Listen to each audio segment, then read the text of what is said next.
दोस्तों, शादी के सिर्फ 1.5 महीने बाद ही पत्नी ने पति और सास पर ठोक दिया केस सेक्शन 498 आईपीसी का। लेकिन सुप्रीम कोर्ट ने साफ कहा, संभल जाओ बेटा, ये कानून बहुत ड्रैकोनियन है और इसका मिसयूज तेजी से बढ़ रहा है।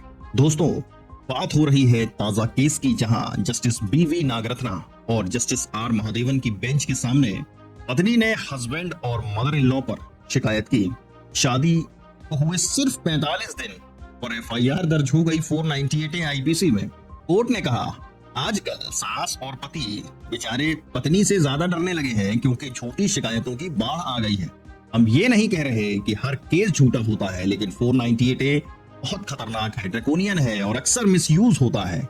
जस्टिस नागरत्ना ने साफ कहा, 498 एक हथियार बन चुका है।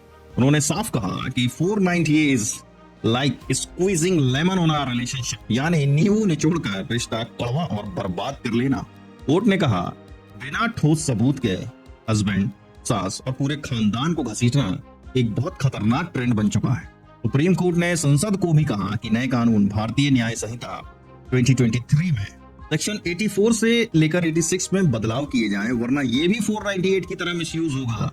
पिछले कई केसों में कोर्ट बार बार कह चुका है, वेग और ओमनिबस मतलब अस्पष्ट और सबको घसीटने वाली शिकायतों पर एफआईआर रद्द होगी। कई मामलों में तो 498 के साथ 376 रेप, 377 अननेचुरल सेक्स और 506 क्रिमिनल इंटिमिडेशन भी एक कंबाइंड पैकेज की तरह इस्तेमाल हुआ, सिर्फ हस्बैंड और परिवार को दबाने के लिए। इस केस में कोर्ट ने पति, पत्नी और सास को मीडिएशन भेज दिया ताकि मामले को शांति से सुलझाया जाए, लेकिन कोर्ट ने वार्निंग भी दी, कानून का मिसयूज घर तोड़ता है, जोड़ता नहीं है।